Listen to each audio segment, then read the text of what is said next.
Eye on Sun Valley, daily local news from beautiful Sun Valley, Idaho.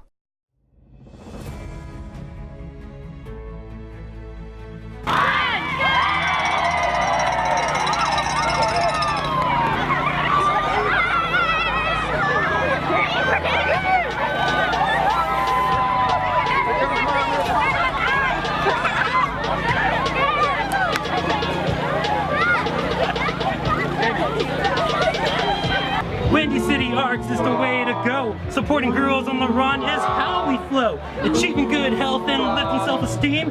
Girls on the Run is the ultimate team.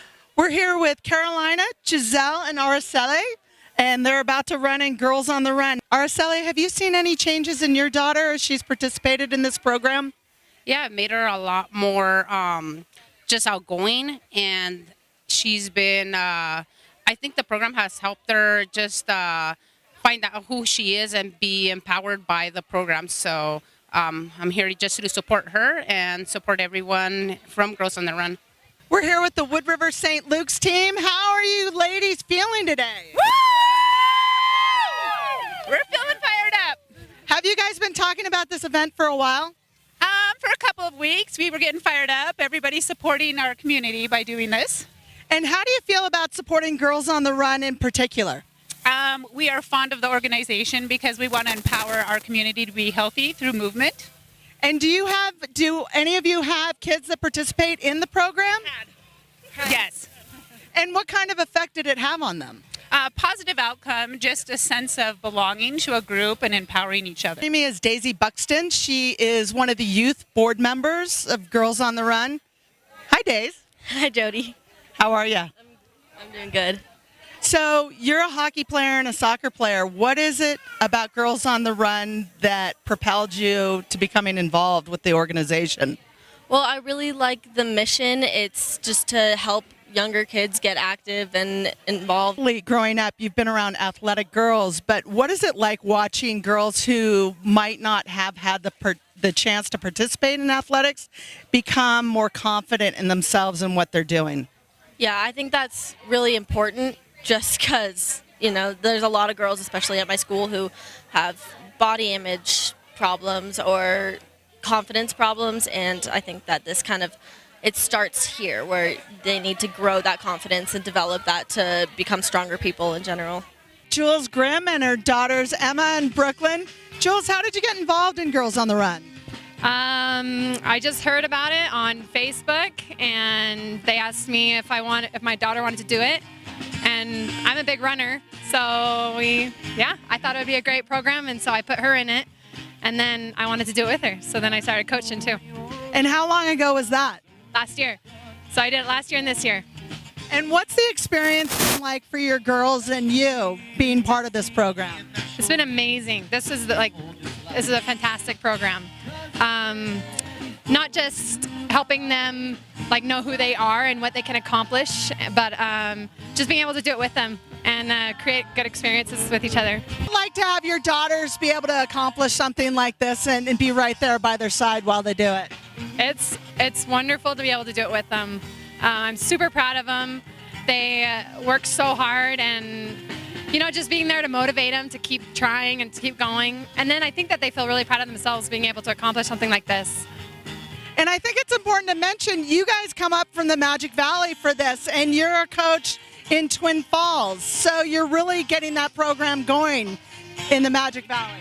Yeah, we actually already ran our 5K in the Magic Valley in Twin Falls, and we came up here and did this last year, and we just loved it so much. And my girls did it last year with me, and they begged me to come back up and do it. Hi, we're here with Mary Fouth, Executive Director of Girls on the Run in the Wood River Valley. Although, have you expanded to southern Idaho now? Yeah, we actually serve all of Twin Falls and the counties between there and here in Camas as well. My understanding is in 2002, Sherry Kuntz founded the local Girls on the Run program. How did you get involved, Mary? I was working for a company that was sponsoring the 5K, and I approached Sherry one day and wanted to coach, so I started as a coach. And then about a year later, I had an opportunity to talk to her about this position as a program director and eventually executive director. What is it about the program that drew you to it? Well, at the time, I had a young daughter. She was about 4 or 5 at the time. So I knew how important the topics that the girls are covering in the program are, and I really wanted to learn as a parent more about those topics. And so for selfish reasons, I wanted to learn and also connect with the youth in our community and then bring that home to my daughter eventually. So Girls on the Run caters for 3rd to 8th graders. What is it about that age, those age groups, what is so crucial about it in their development? Well, starting in 3rd grade, but more importantly, as they get a little bit older, 4th and 5th grade, and then move into middle school, they really are starting to take in cues from around their world, whether it's the media they watch, their friends, their family, and they start developing their sense of self. And we want them to be true to themselves, so instead of conforming to what some of those messages are telling them to be or do or act like or make choices around, we teach them skills to really be true to themselves and then be strong and be good friends and stand up for one another. Is it true that almost 50% of girls, adolescent girls, are bullied? Yes. I think that is a true fact. As young as 5, girls start really taking in messages and using that to bully other girls. And so these topics and skills that we teach them are to help curb that at a young age. But not more importantly, but a big part of what we do also is at about age 10, they start pulling out of athletics. And so we're teaching them to have a love of physical activity, which they might otherwise pull out of for personal choices or what they want to do for themselves. Take us through your program. What's the curriculum like? How long does it last? And are you 2 times a year? We do a fall season and a spring season that are 10 weeks long each, and we meet twice a week at each of the elementary schools and then the Wood River Middle School. And during those 10 weeks, we hit a different topic each time we meet with them, and then the topics build on each other. And then incorporated into those sessions, we have a workout that they're also building their ability to run the 5K goal at the end of the program. What's a typical topic in the first week? In the first week, they're just simply getting to know each other, discovering that how they're similar or different from their teammates, and learning to celebrate that. And so the first couple of sessions, we really focus on their individual strengths, their individual beauty, how they use their words, like in self-talk, if they're using negative self-talk, and how to curb that. And then by mid-season, we are then taking those skills and using them in how they use that in their peer setting with their friends and in a group setting, and build their team camaraderie within the middle of the season, so they're forming strong relationships with their peers and their coaches, and then as a team. And then the very last part of the season, they use that strength to also turn it out to the community, and they do a community impact project, and also talk about things from the outside world, like media and how that affects how they see ads that they may come across and how they can interpret those. And so the words that the girls are defining themselves with, or that you want them to develop, the healthy traits, are they self-defined, or are you kind of presenting it to the girls like, this is what we are hoping to aspire to? It's really girl-led, so each girl comes to the program from a different point of view, so it's really about what they need at that time and at that age, especially between 3rd and 5th grade. There's such a vast difference.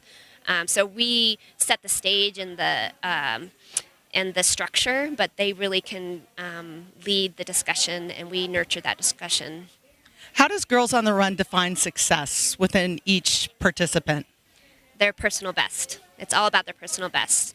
So that can be whether they walked all season and they kept at it all season, or they actually were running some of that time and increased their running, but also in their personal best, in how they stay true to themselves or use their tools, and we really celebrate that when they are doing that well.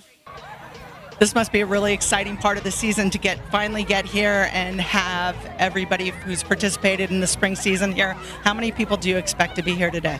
There should be about 400 people, maybe upwards of 500. And that includes potentially about 120 girls in our program and their running buddies. That's so exciting. Yeah, it's an amazing day to watch those girls cross the finish line, and then to see them within the community of racers and walkers and people that come out to support our program by being a part of the race is encouraging for them to see that. How has the color run, I think you started that in 2017, how has it added to the event? Well, the fun factor, as I often say, just went through the roof, for one, but also that was a draw, and it helped us bring more participants to the event and have an extra reason to have fun together. How important is it for the families to see what their girls have done these past 10 weeks? It's so incredible for those parents that haven't been training alongside their daughter, and they don't know yet what they're capable of doing. When they see them cross that finish line, you know in their eyes that's the first time that they've done that and accomplished such a big goal, and that is exciting. I know as a parent to see what your kids can accomplish and know that that's just going to transform into some other goal in the future. How many volunteers or coaches do you have work with the girls throughout the season? We had over 30 coaches, so they volunteer upwards of 40 hours during the course of the season, and then in their training leading up to it, so we can have them prepared to work with the girls. That's terrific. And can you share a success story with me? Sure. I have to think about that for a second. Okay. It's been a really busy season, but often a parent came up to me the other day, and she said that not only is she seeing her daughter be more confident in her schoolwork and in her peer setting, but she corrected her mom and used one of the tools that we taught her when expressing her emotions. She used the tool, I feel when you, I would like you to do something different. So they use, when you get to see that they're using those tools at home and in a constructive way with the parent, and the parent can recognize that, that's pretty powerful. So not only are you empowering through words, but you're empowering through actions. Yes. Yeah. Well, good job, Mary Fowle. Thanks, Jody. And good luck today. Yeah, we'll have fun. Okay, thanks. Since 2002, more than 2,000 girls have participated in Girls on the Run in Sun Valley. Such an important organization doing really great work here in the Valley. We're so glad we can be here today, and we're keeping our eye on Sun Valley for you.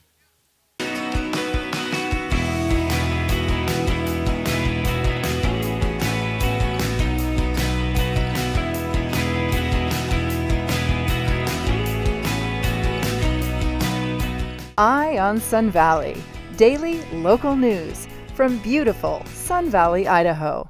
Family heritage, quite frankly, it's made us who we are today. We are proud to be Idahoan and proud to be an American. Back to the 1800s, our Idahoan generations would agree. It's been quite an exploration, a real adventure for our families. Farming, cattle ranching, serving the armed forces. We believe every generation should strive for betterment. From our family to yours, dig deep into your heritage. Explore it, live it, learn from it, pass it on. Audio Innovations is an innovative audio-visual company that designs, integrates, and simplifies a truly custom system to keep you comfortable, entertained, and secure in your own home.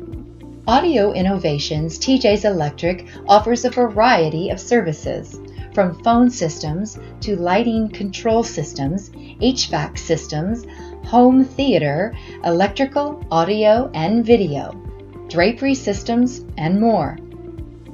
Audio Innovations, 91 East Croy Street, Alturas Plaza, in Haley. Davis Embroidery, screen printing, and promotional products keeps your logo fresh and your message strong. As the Wood River Valley's one-stop shop for brand support, Davis Embroidery will help you make a lasting impression on your business and your customers. Add your logo to employee uniforms, polos, caps, jackets, t-shirts, water bottles, tote bags, or pens. Davis Embroidery will help you find the right product that fits your company's image and budget. Getting your logo viewed by customers, impressions matter and create top-of-mind recognition. With excellent customer service and quality brands, partnering with Davis Embroidery Screen Printing and Promotional Products is a winning marketing strategy. Visit our Ketchum showroom Monday through Friday, 8 to 5, or online at davisembroidery.com. I'm Derek Agnew, General Manager of Zenergy Health Club and Spa, and I want to take you inside and show you what we've done with our new Pivot Studio, which is going to blow you away.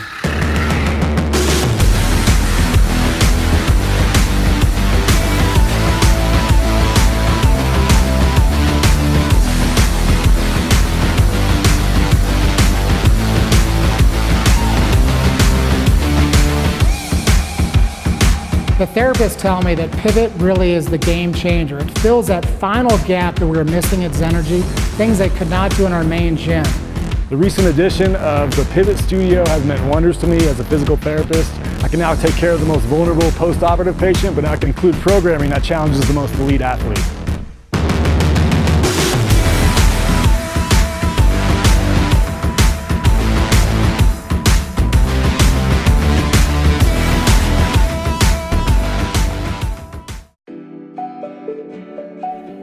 No matter your taste or personal style, the shopping in Sun Valley has what you need for a day in the mountains or elegant night on the town. From bike sales, rentals, repair, outdoor accessories, and souvenirs to high-end, on-trend fashion and sportwear, including a hip, modern women's boutique, there is something for everyone in the Sun Valley Village.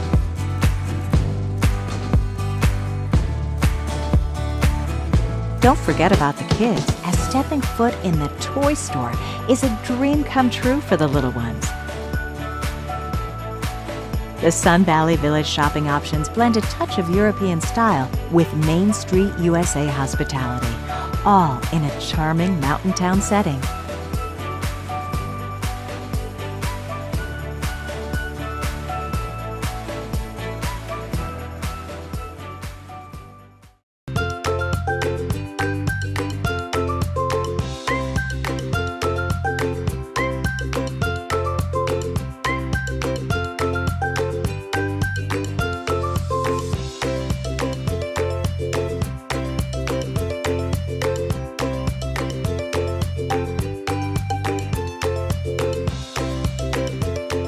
Better food, better price, better service. Atkinson's Market, supporting local farmers since 1956. Are you tired of being tired? Wouldn't you like to have more energy and not be so run down? Hi, I'm Dr. John Calvert with Sun Valley Smile Designs and Dental Sleep Health. That's right, a dentist who treats sleep-breathing disorders and sleep apnea. You may be one of the millions of people that suffer from sleep apnea, depriving you of the quality of sleep that you need. You may not be aware of the serious physical problems with untreated sleep apnea.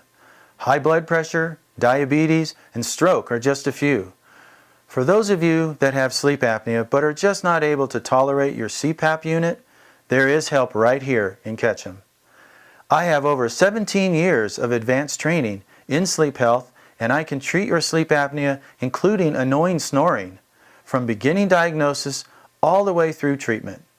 No need to travel hours away for overnight sleep studies. I'll provide you with a complimentary, complete computer airway evaluation and consultation. Give my office a call and I can help you feel more rested and have more energy. Sleep well, live well. Come see us at Sun Valley Smile Designs and Sun Valley Sleep Health.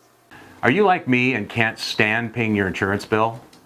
Just when you pay all your bills for the month, then along comes that dreaded insurance bill, putting the hurt on your checking account.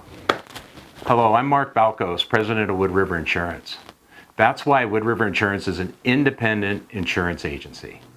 This means we have a multiple of insurance companies we offer to our clients. This allows us to hold the insurance companies accountable for coverage, service, and most important of all, pricing.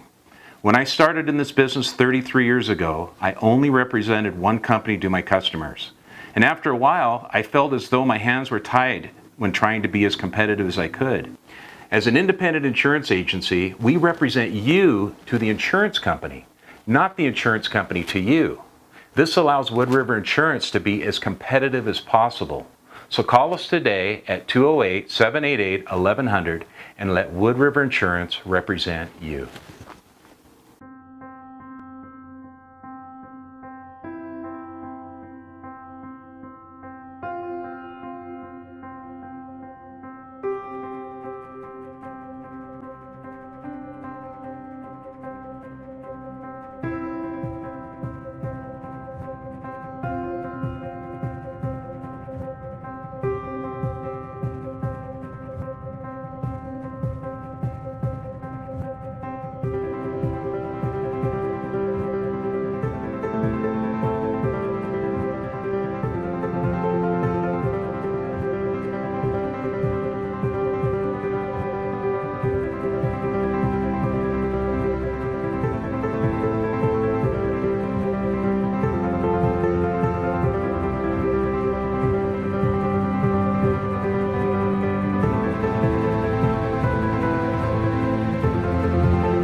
I moved out to Idaho 4 years ago, so I met a lot of people and I really, really like it here.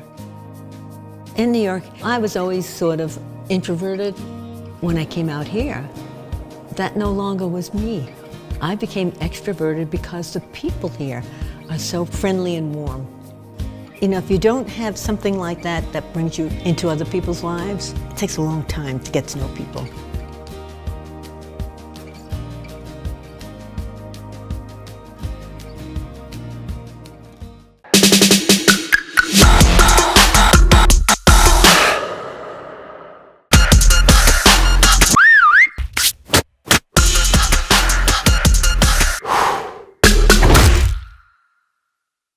Joining me to talk about the opioid crisis in the Wood River Valley and in our nation is from St. Luke's, the emergency room director, Dr. Deb Robertson, from the Haley Police Department, school resource officer at Wood River High School, Shauna Wallace, also from St. Luke's, orthopedic surgeon, Charlotte Alexander, and from the Blaine County Community Drug Coalition, Emily Struess. Thank you, ladies, for joining me to talk about this important issue. Every day, hundreds of people are dying in our country from overdoses. There's countless of people dealing with addiction. This has been described as an epidemic. Let's bring it back a little bit locally. Dr. Robertson, what are we seeing here in our emergency room? Are you seeing patients coming in with that have overdosed, or what is it like? We do occasionally see overdoses either of prescription medications or drugs like heroin, which are sometimes the result of people being addicted to prescription opiates. Right. But more often we see people who are so accustomed to using opiates, and if they can't get them, we see them in a withdrawal situation. That is a crisis for the patient, which brings them into the emergency department. And I think it's a reflection that there are a lot of opiates in the community that people are either getting prescribed to them or they're getting in some other way. Sure. Shauna, what are you seeing it in the high school with youth? Is that one of the big issues? It is not one of our biggest issues. It's actually pretty small. Mm-hmm. We've only had just a few incidences. So I know that some of my colleagues in bigger cities have said that it's more of an issue in the high schools, but here it really isn't. Right. Well, and hopefully that's just something that if we continue to bring awareness, that we can keep that number down. Yes. Emily, you guys do surveys to kind of see what the usage rates are. What are you seeing compared to Idaho and the national average? Right. So at the Drug Coalition, we run surveys every 2 years of the youth to get some of those numbers. So we know exactly what's happening in the Blaine County School District. And our previous survey that we have run was in 2016, and we'll be running another one here in 2018. And 2016 data showed us that just under 4% of Blaine County youth had admitted to abusing prescription drugs. In the last 30 days, right. So yeah. those are numbers that compare pretty favorably to the state and national average, which is good. And I think, again, hopefully attributed to some of the efforts that have been going on by you guys and by the Prescription Drug Committee. Dr. Alexander, you've been a part of that. Have you seen, from a surgeon standpoint, different tactics used by doctors to manage pain, or what are you seeing? Well, I need to go back a little bit historically. I think our national societies, like the American Society for Surgery of the Hand, the American Academy of Orthopedic Surgeons, we've had the opioid crisis in the forefront for a while. For a while, sure. It wasn't maybe on national media as much as it is lately, but you knew it was going on. In our forefront. So often they've had a symposium at the national meeting basically on pain, or how we manage pain as a dealer. I mean, we're essentially dealers when we're prescribing for an acute process. I hate using that term, but it's true. So we've gotten better about using multimodal pain management, where we use Tylenol, an anti-inflammatory agent, and people who are not opioid naive, often using gabapentin and some other drugs which help you deal with pain. Right. And also an opioid like Norco or Percocet. And we still haven't limited, where we're better at doing it, but we haven't limited, or actually, at least at St. Luke's, monitored directly how much a patient's taking of what you're prescribing. Sure. And so I still think that, having not looked at it, but knowing by talking to my patients about what they've had for other procedures and how much they have left in their medicine cabinet, I know that we are probably way over prescribing still. So, but we don't, those drugs end up being the ones that are diverted. Well, and Dr. Robertson, that's what you're seeing, what you described is the people that maybe were prescribed pain medication who then become dependent upon it, and then are looking to find ways to keep it going. And if prescription of pain pills isn't the way to go, they're looking to other things, right? Well, that's always the concern, is if you, I think a lot of physicians feel that if you don't prescribe the pain medicine that someone's accustomed to, will they then reach for illegal substances such as heroin or fentanyl? We don't see that too much in this valley, and I think there is a lot of room to not be afraid of that and to encourage a tapering off and getting off those kind of medicines. Right. So I think Charlotte is working hard at the hospital to encourage decreased exposure. I know the emergency department doctors have banded together, and we're really trying to only use opiates when there's truly a painful condition that warrants it, and avoiding prescribing for chronic conditions. And so we're not getting into that vicious cycle of providing medicines for someone who probably is beyond the pain crisis for which they needed the opiates in the first place. And Dr. Alexander, speaking of that, do you talk about the counts and the numbers of pills, units that are prescribed? Has that gone down? I know I used to hear stories of people getting 70 plus pills on their initial prescription, and they're only using, how many do they on average use? You often don't know if you don't ask. Right. But I would say that we're trying to encourage ourselves to prescribe less. Right. Well, there are some impediments that we still have to that. We have impediments to a lot of the things that we ought to implement that people have done in other places that are really tackling for instance, the drug crisis. For instance, as surgeons. Yeah, right. Well, for instance, you technically should not just automatically prescribe 30 of something. Right. Still in Epic, in our electronic health record, some of the prescriptions, even though it would be nice if it was a hard stop where you actually had to put a number, some of the templates like the default to have 30. a default to 30. Right. Which I find I can't fix everything. Sure. But you have to just realize that. But yeah, it shouldn't default to that. But on that have front, to change it. on that front, Emily, the Drug Coalition has been doing things to try to because that is the case at times, and people may get 30 and then only use 3 or 4 and feel better. What are some of the efforts that the Drug Coalition has undertaken to kind of deal with that supply issue that then is out there in the community? Right, and along with today, it is actually a National Prescription Take Back Day. Right. And we have developed a take back program here in Blaine County, and they have prescription take back boxes where you can safely leave the extra medications that you are not going to use and safely and easily. You've made it really convenient. Right, and they're at many different locations. They're at Luke's Pharmacy in Haley, Atkinson's and Albertson's in Haley, the Haley and Ketchum Police Department, as well as the Sheriff's Department and Valley Apothecary as well. So the take back box that you're talking about, the first pharmacy to have one in the state of Idaho was at Luke's in Haley. That was kind of a groundbreaking, wasn't it? Right. So people can just go and bring unused or expired medicine and drop them off, correct? Right. And it's a much more safe way of doing it than just flushing them down the toilet. Right. That's not advised. No. And so that's why we're providing all of these take back boxes. And it's been a really successful program. Right. And I think that has a great impact on why we're not seeing it so much in the schools. Sure.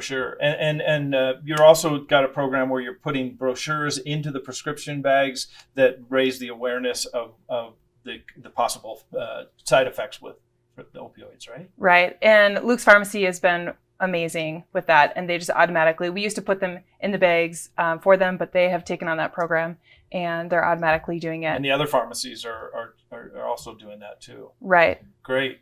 That's awesome. Yes. There is also a lockbox at St. Luke's in the physician office building. Right. And that, is that the pharmacy or is that a different? No, it's in where the clinics are. And so I find that for us, when we're teaching, it's really easy for us as a surgeon to say, if you don't use all of these, right, you can bring it back to your next appointment and then put it in the box. So every day in the Wood River Valley is Take Back Day in a sense, right? Absolutely. That helps, Shauna. I think with prescription meds are unique in that we as citizens can help you in law enforcement by trying to keep the inventory down. By, again, if we can turn them back in and things like that helps, right? Yes, it does. And you don't want extra medicine in your house. It's just something that your house could be a target if somebody knows that you might have medicine in there. We've had home burglaries where people will target somebody just to steal their medicine. So Sure. you just don't want to hold on to it. Yeah, no, and I mean it sounds awkward to say, but it can give young people can go into their grandmother's or their mother's or their dad's medicine cabinet and it's better than a summer job for these kids. The street value of those is pretty high. Yes, and just remove that temptation in your home. Right. Is a good thing to do, to be proactive and just get rid of it if you're not using it. Sure. Do you think, Dr. Robertson, that this is something that we really need to keep our eye on, that it could explode in our valley, or do you think that we just keep doing what we're doing, raising the awareness, and that's how it will be? Based on my experience in larger urban areas, right, it is a much bigger issue there. So I think we're vulnerable to getting to that point. Right. But I would like to thank the Blaine County Drug Coalition and all the efforts that they've been doing, and the national media kind of raising this issue to the forefront, because at least in my practice, I have found that it is easier to talk to people about alternative pain medicines to opiates. So the person with the wrist fracture, which normally we would have prescribed some number of opiate pain pills to, we now often are having conversations with people, maybe the first night you need 1 or 2 pills, but then after that, using ibuprofen and Tylenol or some of these other pain modalities, we're we'll give you enough pain control to not make you need opiates. And people are very receptive to that now. Right. Parents with their kids.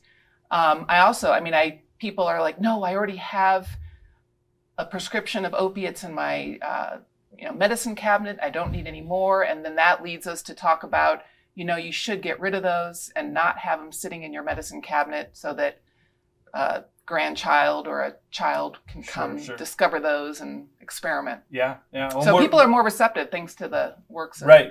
And I think too, thanks to what you guys are doing at St. Luke's, even if it's not a coordinated or a formulaic kind of a strategy yet, I think the awareness level by the docs, and thanks to you guys for doing that. I mean, we're in a recreational community with a lot of injuries and this is a well-insured community, I would just say too. So they're out there. But you guys will keep going doing those efforts to bring the levels down, right? Yes. I think one group that is very vulnerable are the opioid naive people. Sure. And particularly in young people. There's no reason in a 14-year-old to introduce that as their first pain management option for a wrist fracture or something like that, something that's relatively minor. Right. Because they're at an age where it's highly probable that they will develop an addiction. Right. And they have no tolerance, so they don't need that. They're perfectly fine taking something like ibuprofen. Sure. And you do. I've heard stories of these kids. Their friends going in for an ACL, and they're getting hit up by their buddies before the surgery to say, hey, hook me up when you're when you're done. So we do. I think we need to continue with the awareness, and when prescribed and used appropriately, they do serve a good purpose. But one example, like at least in emergency medicine, when I first started practicing a long time ago, it was standard of care. If someone came into the ER with a migraine headache, we would give them a shot of opiates. And lo and behold, there were some people with migraine headaches who you would see regularly for their shot. They've now done studies finding that actually giving opiates for migraine headaches is actually potentially detrimental and maybe is even causing people to have migraine headaches. So with that type of research, we can then change our practice. And so nationally, emergency physicians have really curtailed the use of opiates for things like migraine headaches, using other medicines that are actually better based on research. I think another study recently came out that Charlotte might know more about than I do, but showing that medicines like ibuprofen and Tylenol in certain situations can actually be better pain medications from a pain relief standpoint than opiates. So changing the default to other multimodal methods.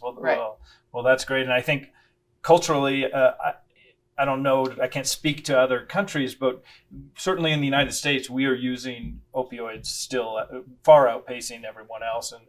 And we're seeing this epidemic that's mostly here. Will this change? I mean, can we be hopeful? Can we find some hope?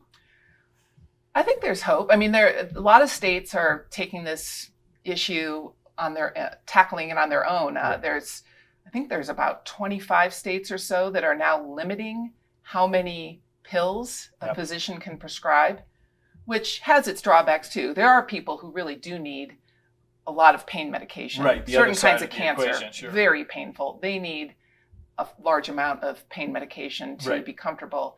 But for the average injury or item that we would normally prescribe pain medication for, there are states that are saying, no, you can only prescribe for 5 days to try to have a stop. And that actually it helps us as physicians, because then we can say, nope, we can't prescribe anymore for certain things. So I think there is hope, again, thanks to the Drug Coalition, thanks to the national news, getting this topic talked about so that it's just common knowledge to people that if you use this medication, there is a risk that you are going to become addicted, and it's a slippery slope. Decrease exposure. And speaking of kind of trying to help people that are already involved, I know all of our first responders in the Valley carry naloxone, and that's great. I would imagine they haven't really used it much, if at all, up to this point? Well, just within the last few weeks, I've had a conversation with our school nurse about having something like that on hand. Right. Because it is out there and it is a possibility that it could happen in our schools. So we are working on having those as well. Right. Well, everyone is, and it's we really appreciate the efforts, and I think you deserve some credit for us kind of keeping this thing under control to a certain extent, and we'll keep at it. I want to thank our guests for this, and we could talk for so long about this, but thanks for coming on, and maybe we'll have to come on again and talk about it some more.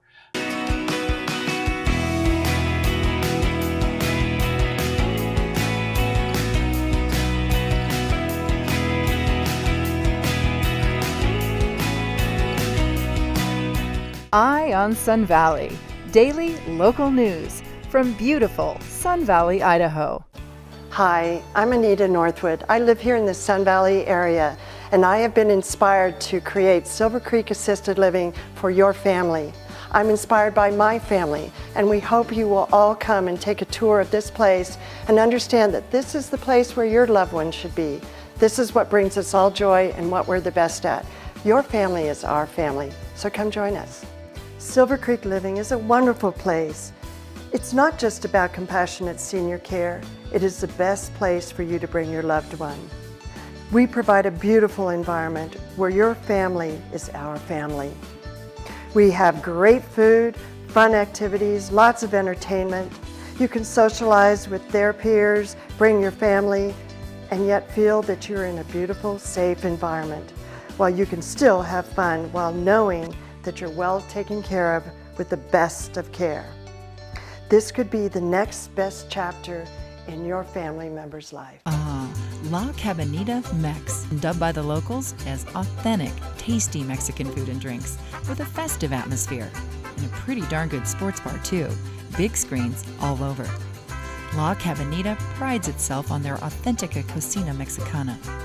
Good food, very fast service, and delicious house recipes with those special Mexican spices. La Cabanita Mex, serving lunches, dinners, catering, company parties, and takeout. Ketchum and Bellevue. La Cabanita Mex.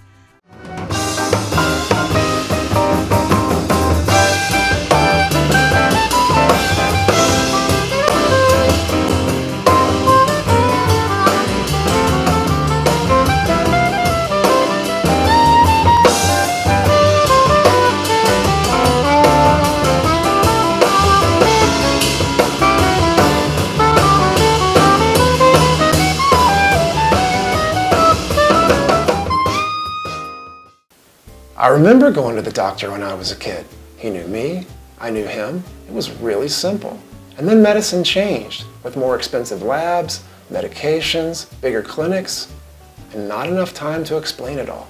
Direct primary care came along, outside the insurance system and affordable. I'm Dr. Tom Archie. At InnerHealth MD, we spend the time we need building collaborative relationships. We bypass the insurance, lab, and pharmaceutical industries and pass on the savings to our patients. At our office, common labs can cost $5 to $10, and in our pharmacy, generic prescriptions often cost less than $5. Our family practice treats fractures, lacerations, and sports injuries, teaches prevention, and coordinates acute and chronic care. We don't accept insurance. Our patients pay a monthly fee that is less than a cable bill. With acupuncture, herbs, Class 4 cold laser, and a holistic, functional medicine approach, InnerHealth MD is family medicine like it used to be. Affordable, personal, and looking to the future. As a family, we've been with Harrison over 20 years. So this business is really unique to Insure because we have employee housing here in the light industrial, and we have all these moving pieces. We have the car wash, we have a detailed garage where we're bringing in, over the course of a month, we can see 1 million to 2 million in vehicles pass through our garage. Nathan has been, his phone line is always open to me, and that's been huge. It's a real personal relationship. I pick up the phone and call him, and he's always there, ready to answer my questions. He's really quick with getting back to me. We have a complex insurance needs, insuring these are kind of considered hazardous sites. They require special coverage because they're gas stations. And he's been able to navigate that from personal business through and through. So Harrison Insurance was instrumental in getting us good, being well covered at a good cost basis. All of these pieces need to be considered, and when I've got my back turned and I'm focused on the business and the people and the aspects of the business, it's nice for me to offload this responsibility, which is a big one, to make sure that all my bases are covered. I need to know that if something happens, if a plane crashes into the lands short of the runway and lands on the business, that we're going to be covered. And with Harrison Insurance, I'm confident that they've got my back and that they've set me up for success. Harrison Insurance, for all of your insurance needs.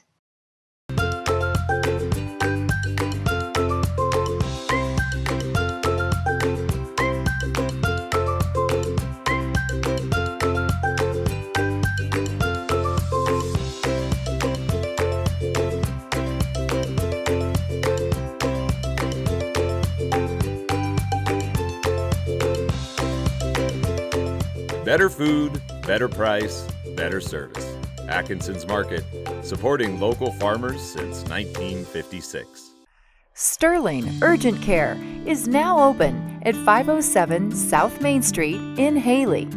Sterling Urgent Care is helping create a better healthcare experience. All patients are welcome. They accept most major insurances, including Medicare and Medicaid. They also accept self-pay patients and offer a membership program to help you take control of your health care costs. Sterling Urgent Care invites you to visit them at their beautiful new facility in Haley. Or learn more at sterlingurgentcare.com. Healthcare created with you in mind. Welcome to Pure Body Bliss, your home in Haley for extraordinary movement training. Pilates, yoga, and fusion classes, as well as incredible massage. We specialize in private and semi-private sessions, dynamic group classes, and exceptional massage techniques to both realign and relax. At Pure Body Bliss, we have something for everyone, including restorative yoga, core-focused Pilates, and our studio-exclusive high-intensity burn classes, just to name a few. All taught by patient and highly educated professionals with thousands of hours of teaching experience. Have fun, work hard, sweat, then relax, restore, and rejuvenate, all in one beautiful setting. Solidify your resolutions with our complete unlimited membership. At Pure Body Bliss, we love your body. No matter your taste or personal style, the shopping in Sun Valley has what you need for a day in the mountains or elegant night on the town. From bike sales, rentals, repair, outdoor accessories, and souvenirs to high-end, on-trend fashion and sportwear, including a hip modern women's boutique, there is something for everyone in the Sun Valley Village.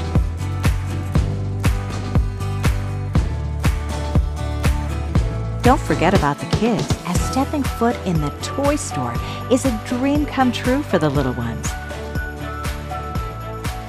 The Sun Valley Village shopping options blend a touch of European style with Main Street USA hospitality, all in a charming mountain town setting.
Go ahead. Make my day. Can I get a make my day?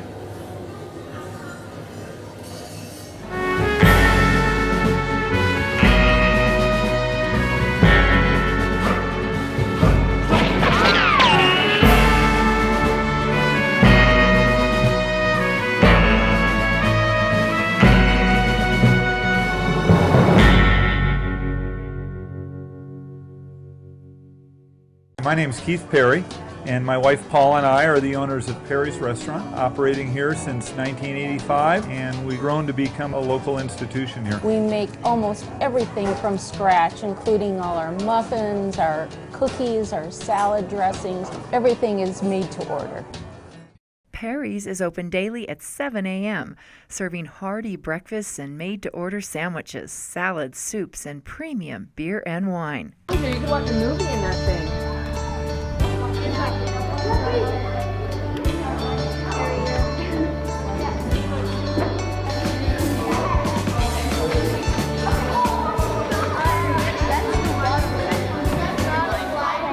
I'm Karen Bossick with Ion Sun Valley, and no, I'm not laying down on the job. I'm here at Hemingway STEAM School in beautiful Sun Valley, Idaho, where Higher Ground Sun Valley is hosting Paralympic Day. And what that is to teach kids all about abilities, disabilities, all that, to show what you can do when maybe you don't have some abilities that other people do. You just learn to do them in a different way. So they've arranged a bunch of different games to teach kids how you can do things in different ways. Kara Barrett has been with Higher Ground even back when it was Sun Valley Adaptive Sports. She's the Director of Recreational Programs, and she put together Paralympic Day. Kara, tell me about this day. What's it all about? Oh, thank you very much for having me. So we're doing Paralympic School Day, which is a program that we are taking to different schools within the Valley, just for specifically the 5th graders. And we're just teaching them about the Paralympic movement. So just, seeing what it's like to be in one of these awesome sport wheelchairs. We're going to play seated volleyball, which you'll see behind us here. We're going to do visually impaired art, or they could also paint as if they had no arms. They can paint with their toes and just experience. Or their mouth. We're steering away from the mouth with the paintbrushes because we're rotating groups. So today they can choose to use their non-dominant hand, be visually impaired, putting a little eye patch on, our eye cover, and then or painting with their toes and see what that feels like, and just a chance for them to ask questions and to know what it's like if they had, if they had a disability. We also were lucky to have local Paralympian Muffy Davis come out today and talk about her experience growing up here in the Valley and getting injured and becoming a Paralympic athlete. Well, Warm Springs had a lot of that on it. It wasn't really good to go fast on. So we did that cat track that goes from Warm Springs over to Greyhawk. And all you guys know that cat track? It's pretty narrow turn there, huh? And I was back then on 215 centimeter skis, really long. I don't even know if they make skis that long anymore. But I was unable to hold that apex, that turn, and I lost control and I went flying off the cat track into the trees. And fortunately, there was one of those little ski pole fences, you see those fences to help guide you, and that stopped me from going into the trees chest first. But unfortunately, I flew, and it didn't stop me totally, and I flew and I hit the first tree with my back, and I bounced off of that tree, and I flew another 5 feet, and I hit the next tree with my head hard enough to shatter my helmet. Pretty hard, huh? What do you hope they will take away from this? They asked some amazing questions. So I hope that they learn something today, which I'm pretty sure they will. And I just hope that they look at, maybe someone with a disability, maybe a different way that they used to. Maybe they were a little nervous before and didn't understand it. And I feel like after they experience today, they'll have a better understanding what a person might go through, or just walking around the community and feeling what it's like to be in a wheelchair, and maybe finding, wow, there doesn't seem to be a ramp nearby. How would I get into the building? Or just going around their own school is going to be really interesting for them to see today. If they're visually impaired, they're going to do a scavenger hunt as well, and they have to find the Braille in the building, which is challenging in some places to find. So I think it will be eye-opening for them to see, wow, I never really thought about that, and what it might be like. Oh, that's interesting. Yeah. I can't wait to see them in action. I can't either. It's going to be a really fun day. They're super enthusiastic, and the questions they were asking Muffy after her talk I was just super impressed with the things that they came up with. Okay. Well, thank you, Kayla. Yeah.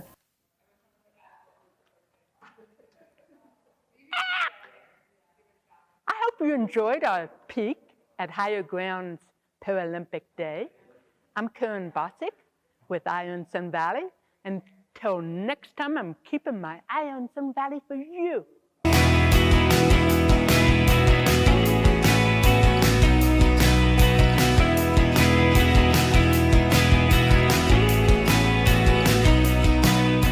Eye on Sun Valley, daily local news from beautiful Sun Valley, Idaho.